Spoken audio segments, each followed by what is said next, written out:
คุณได้ช่างพ่อแล้วนี่บ่พวกนี้เฮาก็เฮ็ดคือกันหาข้าวอันบายดีเด้อน้องเดิมเด้อ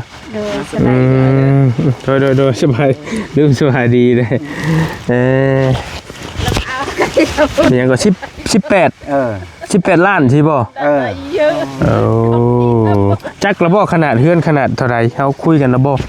มีแต่เฮาอันเฮาสิว่านี่เฮาเคยเฮ็ดซอยมาแต่เก่าหั่นอยู่ทางลาวทึงหั่น15ล้านพร้อมขึ้นอยู่แล้วเฮาอยากถามทั้งอ้ายว่าแล้วไปปรึกษากันก่อนก็ได้ถ้า15ล้านนั่นเฮ็ดได้บ่หั่นน่ะไม่เฮาโทรบอกเจ้าก็ไปคุยกันถ้าได้บ่ไว้เบอร์กันใหม่เอ้าไอ้โทรก็หาจึงหัวหน้าเอาโอ้เจ้ามันก็โอเคเจ้าสิปลุกอยู่หม่องใดเฮือนเจ้าจะมักอยู่หม่องใดแถวนี้น้ำเยอะจังง่ายคือวางก็อันดินเจ้าฮอดใช้ฮอดมองเพิ่นปลูกมันนี่บ่น้ำมันให้ชุดเลยพี่มาชุดฮอดพี่เลยบ่นี่น้องเดิมเม่นมันเลยนะเวิงนี่บ่แม่นปลูกมันอีกถ้าสมมุติขายมันนี่ได้4-5ล้านกันที่เหลือก็ต้องเดิมเอาแต่ให้เพิ่นเลยเราได้10แล้วแต่ของเพิ่นเมาโอเคพูดแล้วเจ้าเข้าใจแล้วป่ะ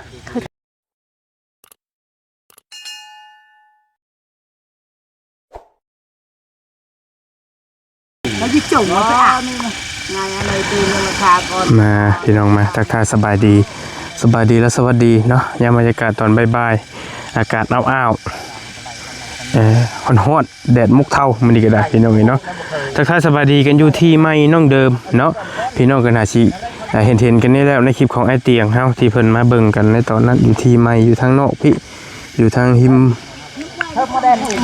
มภูเขาอยู่ทางภูเขาซะพี่น้องอยู่หิมทางเนาะทางเข้าบ้านพี่เลยพี่น้องมื้อนี้บอลี่กับบ่าวนงเพิ่นนัดช่างมาแหละสิคุยราคากับเพิ่นว่าเพิ่นสิเอาราคาเท่าใดแล้วสิได้จัดงบเนาะสิได้จัดสรรสิได้หางบมาถึกไม่ตอกขอกตาแล้วมันเหลือยังขาดยังแต่จังสิได้คุยกันให้มันละเอียดเราเนาะพี่น้องเนาะมาคุยกับเพิ่นก่อนว่าเพิ่นสิเอาราคาเท่าใดมาแล้วบ่าวนุ่งมาเลยโอเคสบายดีเด้อบ่าวนุ่งเด้อไปเดี๋ยวเข้าไปคุยน้ำเพิ่นเอากอกบ่เอาแต่ผู้นั่นมาพี่ก็ได้ลงลุมผู้คนไหนเพิ่นสูบกอกบ่มาซองโอเคเดี๋ยวพี่ก็ได้มั้ย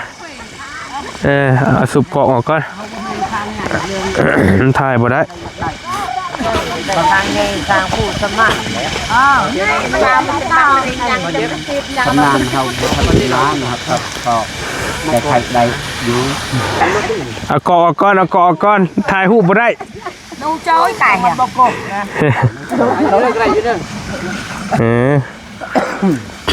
อยู่หิมทางอันตรายนะเฮ้ยมาพี่นะมันในพี่นะอันตรายเลยรถนะพี่มาคุยอยู่ในพี่ไอ้อะไรเยอะหลักอยู่เสียเลยจับมาอยู่ก็ตายได้วิวอีกใส่บ้านรถใส่กระดาษเอวกอดกระดาษอากาศรถมันไม่เจอปะเชี่ยวเอาพี่มาคุยกันอยู่พี่แล้วอยู่ลุ่มพี่น้ำมันอันนี้เอฟเฟกต์อยู่ก่อนจะได้เอฟเฟกต์แล้วก็สูบกอกกำลังหิวบ่โดยเปิดป้าบ่ได้เลยเนาะต้องสูบตลอดว่ะพี่มาพี่ไอ้มานั่งอยู่บน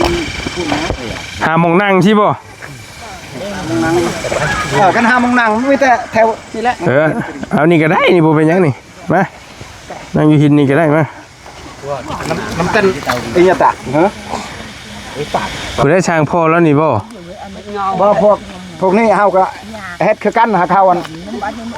บ่เป็นปันได้หากันได้ต่างไงชาวคนลาวบ่อยู่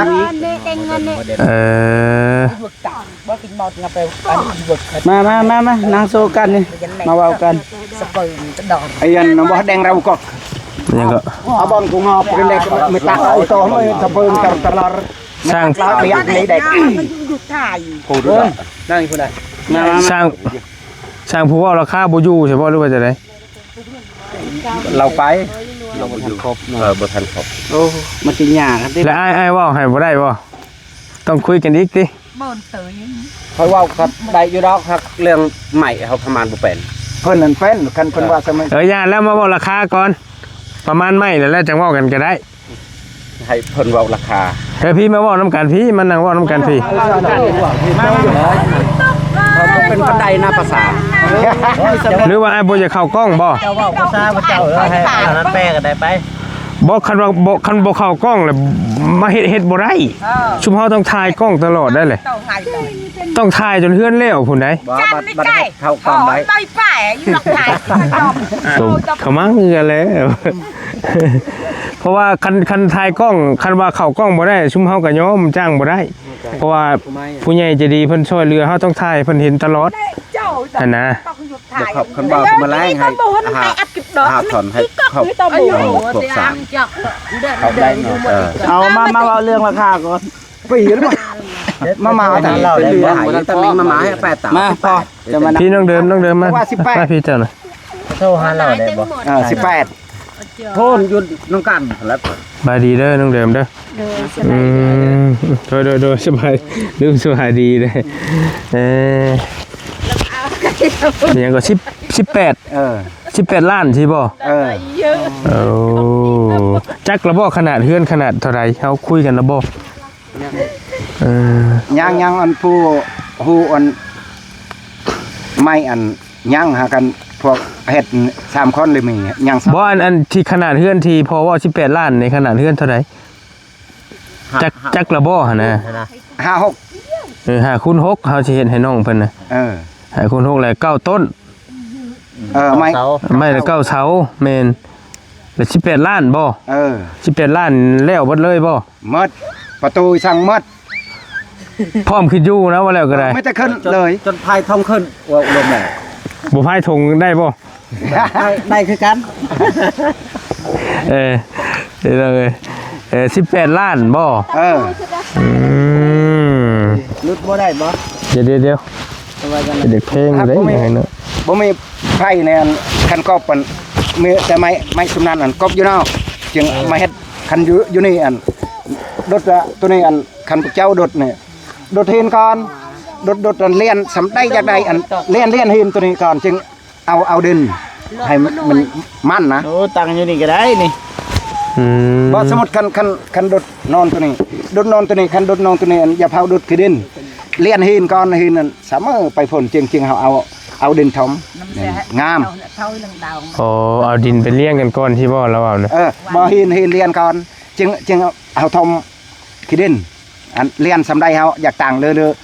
โอ้ไม่จะให้เอาดินออกเลยจึง จังดุด นี่ บ่เห็นตัวนี้อันเลียนก่อนเลียนทางลุ่มนะให้เพียง ลุ่มเป็นเลียนลุ่มเลยดินเป็นถม เอาดินถมเอาดินตัวนี้ถมให้เพียงนั่นน่ะ บ่ให้ดินไหลลงไป บ่ให้เจือนคันบ่มีหินนี่เจือนแนวรถทอดนั้นเอาเลียนคักก่อนจึง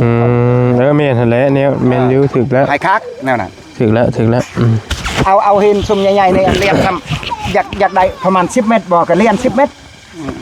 คันใด10ปลายเมตรก็เลียน10ปลายเมตรจึงท่อมจึงเอาดินตัวนี้ท่อม เข้าใจแล้วเข้าใจ ได้จังว่ากันอันนั้นตัวนั้นมีแต่ หักราคาแล้วข้อมูลมีแต่สำนักและคันนั้นเขาว่าโอเคหัวหน้าอันแต่พ่นว่าโอเค18อันพวกนั้นอันโทรบอกผู้อันไม่เนี่ยนะคิดไรมีแต่เฮาเดียวเฮา เฮ็ดอันพวกนี้เฮ็ดได้คือกันหากันเขาบ่เคยเฮ็ดอันโมเดิร์นนั่นเขาคิดไรไม่บ่ถึกปึ๊บ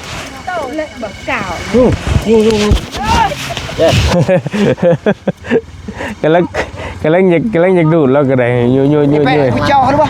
ยาแล้วเหรอ ก็เลยไปดังเรียกอันดอกเรียกสึก กำลังแซ่บ จ้าว่าไอ้เนื้อตังเจ้าอันนี้เอาเรียกกันเนาะเอ็นจ้าเกลือไอ้เนื้อไต บ่มีแต่นี่เฮาสิบอกแต่คนอันชาติอันช่างนะเฮ็ดนะหาคนเนาะอันน่ะทางชุมเฮาตอนนี้นั่นทุนก็ยังบ่พอแต่ว่าเฮาจังมาถามเบิ่งก่อนว่าทางช่างนี่สิเอาราคาเท่าใดแล้วเฮาสิได้หาทุนมาถึกหั่นนะตอนนี้เฮากำลังหาทุนนั่นซื้อไม้ซื้อหยังมาให้มันครบอยู่ เงินทุนซื้อไม้ก็ยังบ่พอหั่นน่ะ คันคันนั้นก็เขามาเข้าใจก็เป็นหยังคันทุนพอมื้อใดแล้วเฮาจังสิได้หาอ้ายมาแล้วจังดำเนินการหั่นน่ะเฮาอยากฮู้ก่อนว่าถ้าเฮาสิจ้างเฮ็ดซำนี้แล้วราคาเท่าใดหั่นน่ะก็ไม่ซ้ำเบิ่งหนึ่งเลย18ล้านเนาะคันบ่พาวคันสมมุติเงินบ่พาวคันมีอันผู้อื่นเฮ็ดบ่ถึงสำนั้นก็ฮับเฮ็ดก็ได้คือกันโอเคบ่เป็นหยังคันลดลงกูหันได้บ่จักแนวอันเฮาอันมีแต่ผู้ชายพวกเพิ่นหากันอันยาวอันไม่ต่อกันพวกเฮ็ดอีหลีลาวอันพวกนั้นกับอันพวก4คนหั่นพวกเฮ็ดอีหลีลาวค่อยอันคันค่อยช่วยพวกเพิ่นมีแต่ค่อยยาวอันค่อยกอบได้แนวอื่นได้มีแต่ยาวซอยให้พวกเพิ่นหากันค่อยจะเฮ็ดนะเป็นอยู่หากันบ่เคยปานใดแต่บ่ง่ายๆช่างผู้ใหญ่นี่ยังบ่อยู่บ่ตอนนี้บ่อยู่เราเฮ็ดเฮือนเก่าเพิ่นเองหั่นเลยมีแต่เฮานั่นเฮาสิว่าในนี่เฮาเคยเฮ็ดซอยมาแต่เก่าหั่นอยู่ทางลาวทึงหั่น15ล้านพร้อมขึ้นอยู่แล้วเฮาอยากถามทางอ้ายว่าแล้วไปปรึกษากันก่อนก็ได้ถ้า15ล้านนั่นเฮ็ดได้บ่หั่นน่ะไม่เฮาโทรบอกเจ้าก็ไปคุยกันถ้าได้บ่ไว้เบอร์กันใหม่เอ้าไอ้โทรก็หาจึงหัวหน้าเอาผู้เจ้ามันก็มาให้เอาให้ก็กระเจ้าให้ซอยมันก็ไม่เอาก็พอใจนะยันเราบ่พอใจเราบ่เฮ็ดเฮาบ่แม่นสร้างได้เข้าใจแล้วไปคุยนำเพิ่นเบิ่งว่าถ้าเพิ่นถ้า15ล้านแล้วเพิ่นโอเคบ่ถ้าเพิ่นว่าโอเคเฮ็ดต่างซอยกันต่างอันนี้กันก็จังว่ากันหั่นน่ะไปคุยนำเพิ่นเบิ่งก่อนทรงเฮือนน่ะเป็นทรงโมเดิร์นไม่แต่ทรงรูปเพื่อนเด้อทรงรูปมีรูปแนวได้อันเขาเรื่องเฮ็ดแน่นอนคันแนวได้หมดอันช่องตัวนั้นต่างเถิกเคยเฮ็ดได้แนมช่องหมดของเขาเฮือนเขานี่มันหมดแนวได้แล้วเราอยากได้โมเดิร์นแนวได้อันลือเป็นอันช่องประเภทเด้อันแบบอันลายสั้นก็มีอันต่อสั้นเดียวก็มีเทิบอีกนี่ก็ได้เมนูโมเดิร์นมันก็มีหลายแบบแล้วอยู่คันลายฮาวาโมเดิร์นบ่แพงอันคันลายแบบอันยากที่สุดเขาเฮ็ดอันลายสั้นแพงอีกนั่นน่ะคันว่าลายสั้นลายกระเทิบลายซิกซอกเช็คอ่ะเพิ่นสิคิดราคาแพงขึ้นอีกมันจะเปลืองไม้อีกก็แม่นเข้าใจเขาตัดไม้เข้าใจตัวไหนเข้าใจอยู่บ่เฮาง่ายหมดเดียวนะบ่ได้ว่าเฮ็ดลายเช็คดอกซื้อแนวอันช่องชั้นนี่ไม้บ่พาวไม่แต่ช่องชั้นแนวนี้นะช่องชั้นโมเดิร์นแนวนี้บ่ได้ว่าลายช่องดอกช่องชั้นพอลายชั้นอะไรกันจะน้อยเมียนโทเงินมันสิบ่พออย่าไปอยู่สัญญาณมันก็บ่มีอยู่นี่เนาะจอมให้คนน้ำ Facebook เดี๋ยวนี่น้ำไรเนาะนี่น้อยใช่นะบ่หาคูณ6กันแหละซ้ำหาคูณ6กันแหละเนาะว่าให้เราเบิ่งรีแคปรูปไว้อยู่เตือนในตะเพิงเนาะก็มาหาแบบนั้นแหละเช็คเดียว2เช็คเลยดวนเนาะหาคูณ6แล้วนะฮะเป็นน้องเอสพี่น้องได้บ่บ่ได้ยากนะบ่เด้อเช็คเดียว2ชั้นบ่ได้ว่าหลายชั้นมาหลับตื่นน้าคนไหนแล้วน้ำปูอยากกาน่ะก็อยู่เราน่ะก็ยังเบิกพอดีงามพอดีอยู่กับน้องแล้วมาดอนน้ำมันต้องไปเห็นกันบ่จะกินนะนี่เป็นเฮ็ดน้องเอสเนาะถ้า FC ทางเฮาเนี่ยเพิ่นสิจักดีดอกแต่เดียวกันทรงโมเดิร์นเอาเฮ็ดทางนึงแบบซานกับบอนนอนนั่นอยากครึ่งนะอันโมเดิร์นแม่มองนั่งลิ้นอยากครึ่งกันเลยกั้นห้องอยากครึ่งฮะกั้นห้อง2ห้องกั้น2ห้อง2ห้องอันแต่ลมในอันห้องนึงแต่บัดเขานอนทางนี้อันห้องนึงเบื้องนี้เธอว่าครึ่งกันหั่นแหละครึ่งมองนั่งลิ้นกับมองนอน5คุณฮอกขัดครึ่งเลยอันบอนนอนกับอันนอกซ่านนี่ได้แม่แบบนี้ได้แม่ให้แม่เราเบิ่งดูงามระว่างามแล้วนี่15ล้านนี่เขาจ้างอยู่พุ่นน่ะ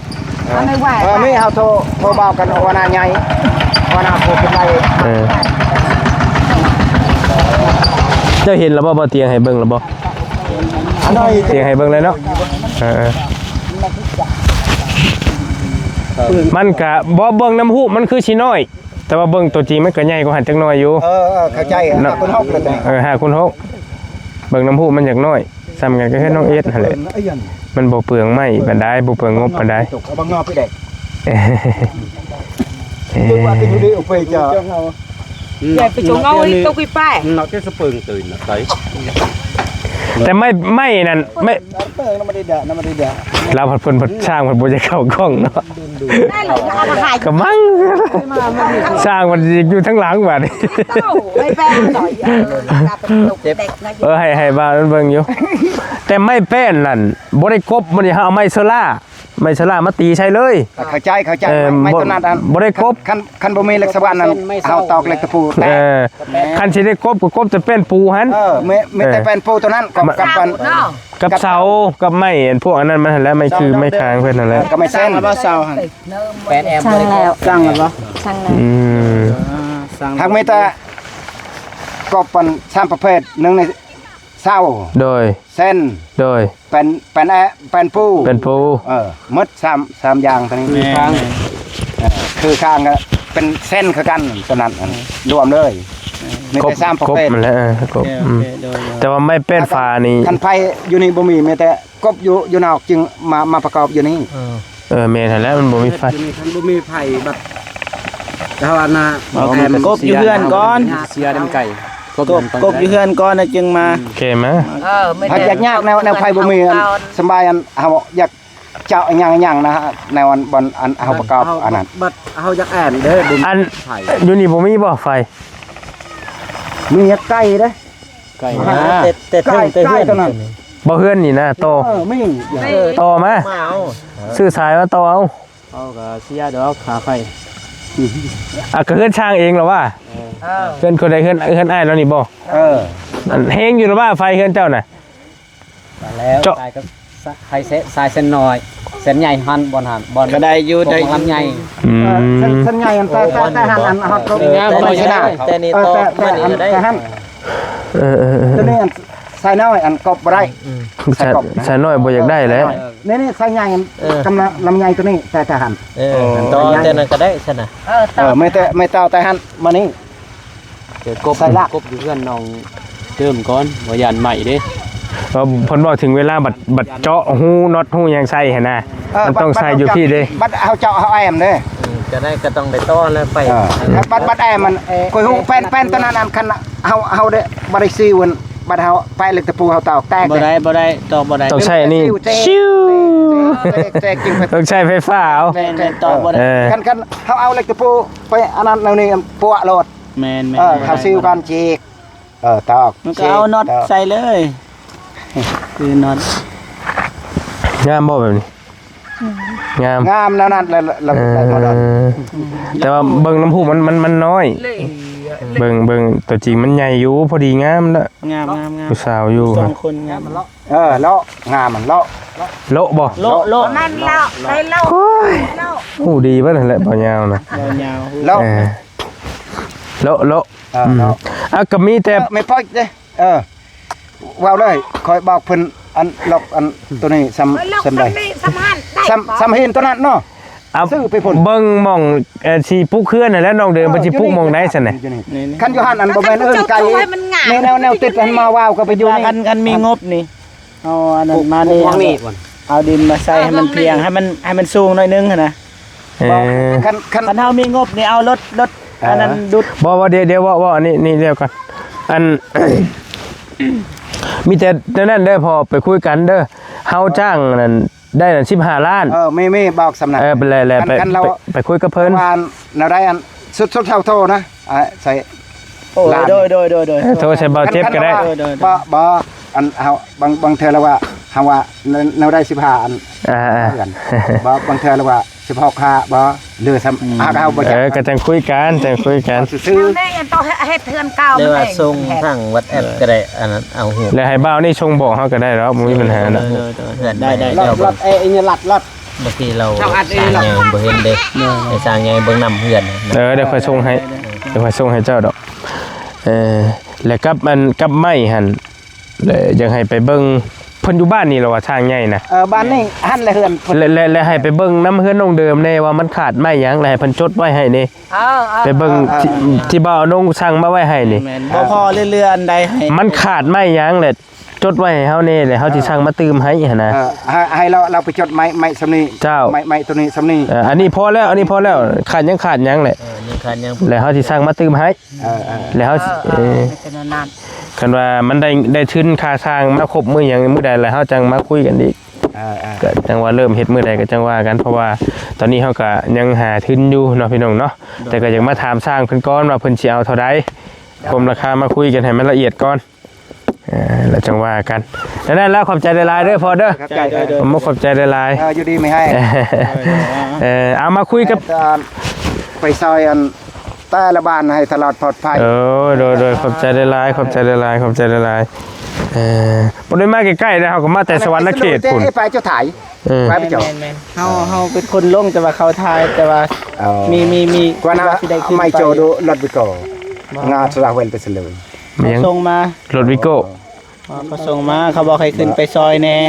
จาก อัน คุ พวย กบ้าน การ สลุย ตำรวจเขาโทรมา อันไฟไม้บานเขา เพราะว่าเขาเคยขึ้นไปช่วงหนึ่งนะ2เทื่อเลย โอเคมาพี่น้องเดิมครับบัดนี้มา ถึงเลย เยอะว่าลุงมาให้จอกก็ให้ลุงพึ่งเลยนึง อ้าวอยากฮู้ว่าอัน ไปเลยไปตัวนึงไปโลคู่นึงเลยก่อน เมื่อนะ โอเค เจ้าสิปลุกอยู่หม่องใดเฮือนเจ้าจะมักอยู่หม่องใด แถวนี้ น้ำเยอะตั้งง่ายคือว่างก็ อันดินเจ้าน่ะฮอดใช้ฮอดหม่องเพิ่นปลูกมันนี่บ่ น้ำบังชุด พี่มาชุดฮอดพี่เลยบ่นี่น้องเดิมแม่นมันเลยนะเวิงนี่บ่ แม่น แม่น เราจะปลูกของเธอเราจะเห็ดผักขนาดนั้น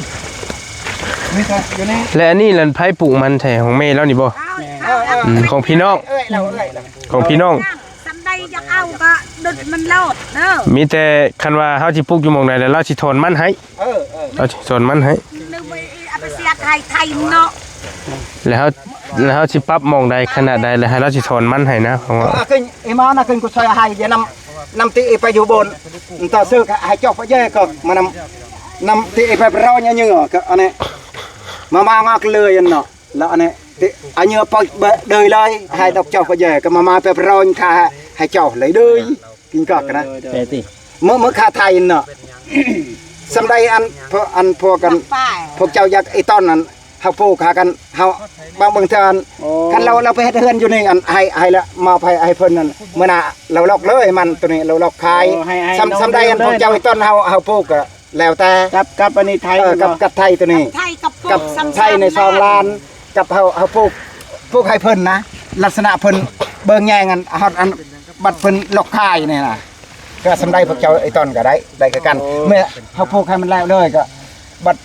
สำได้เฮ็ดเฮือนก็อัน ตามที่เคยเข้าใจเนี่ยเพิ่นปลูกแต่ก็ใช้น้องเดินดูแลเพิ่นบ่ ให้น้อง เพิ่นจะให้น้องเดินดูแลเลยเบิดนี่บ่ หมดเลย ทั้งไทยทั้ง ถึงเฮาไทยใน2ล้านนะครับอันน่ะค่ะเฮาปลูกกันอันสำได้พระเจ้าอยากต้นล้านนึงบ่ก็แล้วแต่ก็มาให้เพิ่นเลยอันบัดยามลอกยามกู้กับเพิ่นลอกเพิ่นกู้เลยนั่นน่ะ อันความหมายว่าเงินไถดินเป็นเงินของแม่แล้วนี่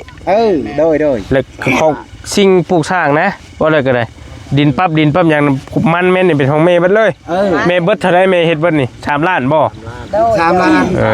แล้วบัดแล้วแหละถ้าน้องเดิมมาอยู่นี่แหละเจ้าสิมอบนี่ให้น้องเดิมเลย เพิ่นเลยบัดมันนั้นเราลอกขายเลย มันนี่ให้น้องเดิมขายเลยแล้วน้องเดิมสิคิดเห็นแม่เราซำใดอยากแบ่งให้ซำใดก็แล้วแต่ตัวน่ะสิบ่หรือว่าได้ มันนี่ให้ดงเดิมเลย อ๋อ ให้เพิ่นเลย เราขอทุนคืน3ล้านบ่ เราไปเท่าตัว แล้ว เล ก็ ย ที่3ล้านเพราะ เราเอาแต่ทุนคืน โดย เพราะว่าไทยนี่ก็2ล้านเด้ ปลูกมันอีก ปลูกมัน ถ้าสมมุติขายมันนี่ได้4-5ล้านกันที่เหลือก็ต้องเดิมเอา แต่ให้เพิ่นเลย สุดแต่ของเรา เราได้10แล้วแต่ของเพิ่นมา โอเคพูดแล้วเจ้าเข้าใจหรอวะ เข้าใจ เข้าใจแล้วค่อยบอกกันเราพกน้ำกันอยู่นี่ฮักแล้วว่ากระเทินตัวเองกัน เฮ็ดอยู่พ่น แล้ว สวนเจ้าอยู่ใช้สวนเจ้านะ อยู่บ้านทงวายโอ้บ้านน้องสาลี บ้านน้องสาลีผู้โอ้ขยะได้บ่ยากดอกตัวนี้แล้วจังว่ากันอันน่ะ ว่ากันเอาเรื่องกันเอาเรื่อ เอา ง ฮู้ กั อั น นคันเฮ็ดเทื่อนั้นคันเราทอดเอากันอันนั้นมันนั่นสำนี้เรือสำนักซื้อเลยแกพุ่นกันทึ่งก็อันกูเลยอันปลูกบ้านอื่นปลูกบ้านตัวนั้นบ่แม่นอื่นแนวลำมันตัวนั้นอันบ่งามตัวนี้อันงามลำมันเขาเอาทางอื่นเด้ตัวนี้ ก็ว่าขาดยิ่งไปปีเอาไปเอาอุกอกก็เนาะเท่าเงินไปเรือคางเอากุไทย เอาไว้ยันในก็เอาบ่ เท่าเลยเท่าให้เจ้าไปเย่เท่า ก็ให้เจ้าก็เยอะก็ กันโดย ไปเซ็งยี่ปีเบากูดื่มเลยไม่เป็นโลนข้าวไทย โอเค คันกูเจ้าไปเป็นจุดสวยอ่าวคันค่อยโหมีพวกเจ้าอยากสวยเรือเพื่อศาสตร์ไอ้ตอนพวกเพิ่นนั่นเขาว่าไทยนักประมาณค่อยไทยดินตัวนี้ก็ค่อยเอาให้เขาเลย บ่ไงเราไถก่อนแล้วก่อนที่จะมาซอยแม่นแล้วว่ะก็เข้าใจเราไถเจ้าไถเนี่ยเพื่อสิปลูกมันเพื่ออยากปลูกมันเลยบัดทีนี้ทีมงานเฮามาซอยบัดนี้แล้วก็ต้องได้ลื้อออกส่วนหนึ่งนะพอได้ปลูกเฮือนบ่ทำได้กัน บ่ออกหลายเพราะว่ามันจังสิได้มันหลายนี่เอาพอได้ออกเฮือนเฮานี่แหละ เอาไทยกัน เอาบดนี่บ่หรือว่า 12เมตรบ่ นะต้องขึ้นกับนอกบ่น้องสิเอาบดเลยบ่ มันบ่ ต้องขึ้นกับนอก ดินนอกอันนั้นแล้วก็ดินนอกฮู้ว่าดินนอกบ่น้องสิเอาของเพิ่นบ่เลยบ่ เราก็เอาให้เลยแม่เราให้เลย ขึ้นบ่หรือว่า คันสมมุติว่าขายมันเบิดนี่มันสิได้จักล้านแต่เก่ามันบ่ได้อยู่บ่ประมาณได้บ่ คันราคา4 ล้าน ราคาลงแล้ว ก็ตามราคาบางเทื่อ ประมาณ 4-5 ล้านได้แหละ 900บางเทื่อบ่ถึงบ่ฮู้ เขาซื้อประมาณ 4-5,000 ก็ได้หลายเติบเลย คันคือไปไกลไปซื้อนั่นโอ้ยได้เป็น10พุ่นเลยคันเขาซื้อคือเดี๋ยวนี้อันไม่แต่800บ่ได้ครับ หรือว่าให้มึงเดือมาปลูกเฮือนแหละมันนี่ให้แม่มากลขายคือเก่าบ่เอาแบบนั้นหรือว่าบ่มันนี่นะ ให้น้องดื่มเลย มาคัน ดื่มเลย บ่จักคันซำใดอันนั้นคันอยากปลูกเฮือนก็คันซำใด กระสุดกินมางะเดิมกินมา ต้อยแน่กู เจ้าว่าได้สนุกใจเจ้า อันนี้มันอ้อยเจอดื้อ แต่ถ้าอาวุธถามเราก่อน เอาครึ่งนึง แน่ก็สิเว้าเก่าจะทำเน่าค่อยเก่า เจ้า คันนั้นคันบ่มีเงินพวกเจ้าอยากเศร้าก็ซ้ำเฮ็ดเฮือนได้ก็ถ้าของเขามันตัวนี้ของเขาก็บ่เป็นหยังบ่ให้ใครยังบ่ให้ปีหน้าค่อยกูเองบัดเป็นปีหน้าค่อยส่งคืนให้เพิ่นค่อยบ่ปลูกนั่นได้ขนาด อันเอาอัน2อย่างอันคันพวกเจ้า แม่น ให้เพิ่น เข้าใจ คันบ่มีเงินค้ำซ้ำได้พวกเจ้าอยากเฮ็ดเฮือนซ่านก็ดูทูโลดซ้ำได้ยังเหลือก็ของเขาคันนี้ไปหันไอ้ตอนเขาหมดมา หลายครับ บัดนี้ไอ้ถามเจ้านี่ในใจเจ้าคิดว่าจะได้ คิดมาไม่ปีอันไม่เดินเยอะในใดอันนี้ปล่อยเดินเรื่องดาวก็ เจ้าสิเอาเองบ่สมมุติว่าเจ้าได้มาอยู่นี่หรือมันนี่เจ้าสิให้เราเอาไปขาย อยากได้คอยเอาเอง เจ้าจะได้เอง แม่ คันเจ้าจะได้เองก็เจ้าเอาเองเลยก็เงิน3ล้านก็จะหาไปคืนแล้วเนาะ โดย ถ้าสมมุติน้องเดิมมีเงิน3ล้านเอาคืนแล้วตอนนี้ก็ยังได้นะง่ายๆนี่แต่ก็มันนี่เฮาไปขายเอาเองเฮาแม่นแล้วว่ะ ของเพิ่นนั่นบ่มีก็ฮู้แล้วบ่มีคันมีพวกเจ้าได้ซอย เข้าใจอยู่ สั่นทีมงานเฮาสิไปรับจ้างเอาเงินนี่มาซื้อเลยบัดหน้าสิมากู้ใหม่ คันเจ้ามีเงิน3ล้านเอาเงิน3ล้านมาให้แล้วเจ้ามากลมันขายปีหน้า แอน เอาบ่ หาเงินก่อน โอเคฮู้เรื่องแล้ว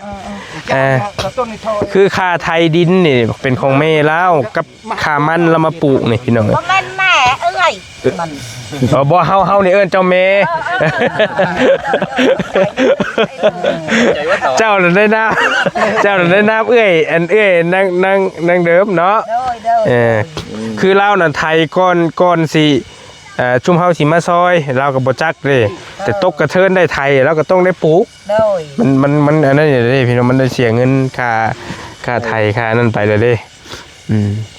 แต่ระหว่างนี้เนาะบัดนี้เจ้าสิปลูกเฮือนเนาะ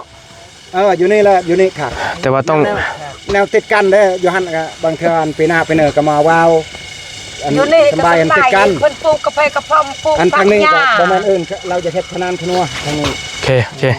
มีแต่ได้แล้วนั่นแหละเฮาจังหารถแท็กเตอร์มาปรับไหมบัดมีทุนมีหยังมาเลยก็อันนี้มันเนินได้พี่น้องมันค่อย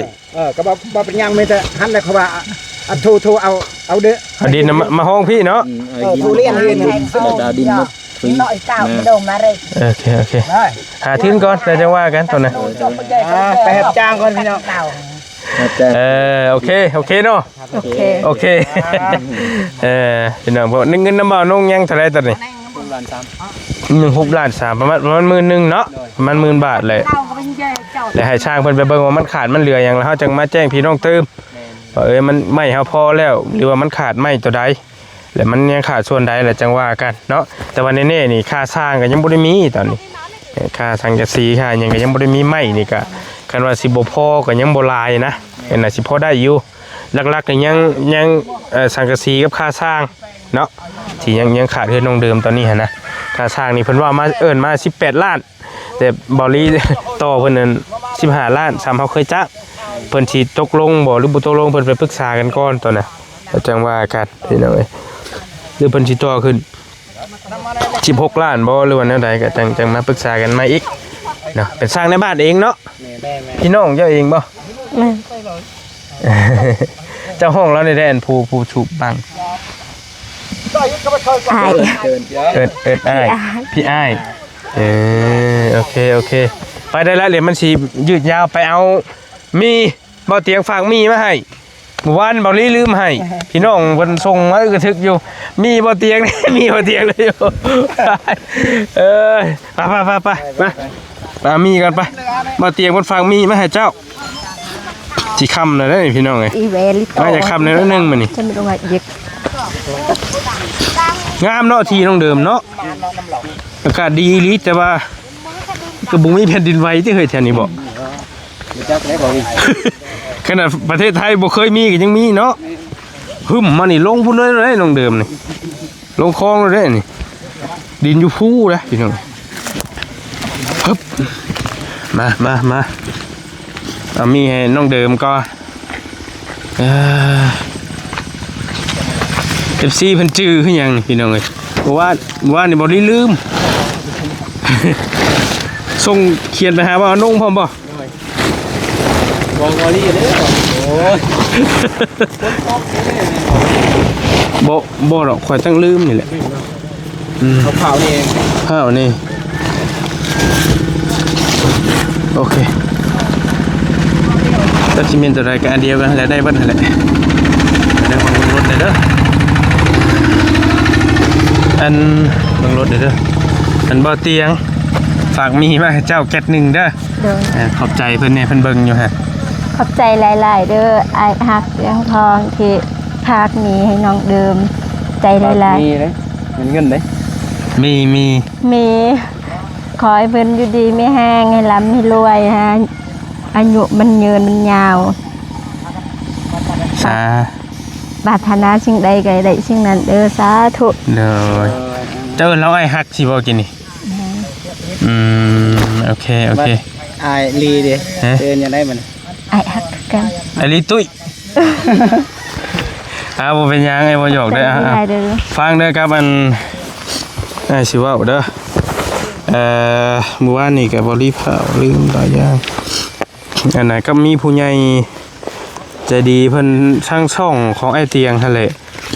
เพิ่นฝากเงินมา 2,000 บาทเอาไว้ซอยน้องเดิมนี่แหละและเพิ่นชื่อว่าเมทองเด้อเพิ่นชื่อเมทองเพิ่นฝากเงินมาทางไอ้เตียงและไอ้เตียงฝากต่อมาให้อ้ายแหละไว้ซอยเหลือเจ้าเงิน 2,000 บาทประมาณล้าน2แสนเด้อแต่ว่าอ้ายสิเก็บไว้แล้วไว้ซอยเจ้ามันขาดมันเหลือหยังแหละอ้ายสิประสานคุยกับบ่าวนงเลยไว้ซอยเจ้าเด้อมีแต่ให้เจ้านี่จับเงินแล้วก็นบมือขอบบุญขอบคุณเมย์เพิ่นนี่รถไฟฟ้าบ่เฮ้ยนี่บ่จักครับขอบบุญขอบคุณเมย์ทองเด้อเพิ่นอยู่ทางน่าจะอยู่ทางฝั่งไทยว่านี่บ่เกี่ยวว่าเมย์ทองขอบคุณเด้อทางเมย์ทองที่ซอยน้องเดิมให้เงิน2,000 บาท ขอให้เพิ่นอยู่ดีมีแห้งให้ร่ำให้รวยใ ให้อายุมันยืนมันยาว โดย สุขภาพแข็งแรงคนเจ็บให้ได้ความไข่ใหญ่เม่ปรารถนาสิ่งใดให้ได้สิ่งนั้นเด้อสาธุ สุมามีแต่เก็บไว้บัดนี้ โดย แต่กระทำเงินเจ้าแล้วอ้ายสิเก็บไว้ช่วยเจ้าคือเก่าเด้อ โดย แต่ว่ามันขาดมันเหลือหยังหรือว่าสิไว้ปรับหน้าดินบ่ไว้หยังก็จังว่ากันเนาะถ้าปรับหน้าดินสิปรับได้บ่ซั่นนี่บ่นี่แล้วเฮาก็บ่ได้ปรับหลายเนาะ ประมาณเม็ดปานใด แต่นี่เราปรับแล้วว่าเท่าไหร่ซะ2ล้านบ่ 2ล้าน เราไถบ่อันนี้หรือว่า ไทย ไถซื่อเนาะคันทำมีทุนมาแหละก็เฮาจังว่ากัน จังหวะกัน จังว่ากันแต่จังมาคุยกับรถแท็กเตอร์แหละว่าสิปรับประมาณใดมันไถลงน้อยเดียวนึงนะ โดย ไถให้มันเพียงซื่อๆหั่นพี่น้องเอ้ยแต่จังว่ากันตัวน่ะไปนั่นเด้ออาจสิไปเวียกปะเด้อ โดย ใดๆก็จังว่ากันสบายดี FC เบัดทั้ง3ช่องเด้อ โดย กินข้าวแล้วบ่มื้อนี้ กินข้าวแล้ว กินกับหยัง กินกับปลาป๋อง แล้วก็ปลากระป๋อง แม่น ข่อยให้บ้านนี่บ่ แม่น โอเคไปปลาเมื่อเฮาบัดนี้โอเค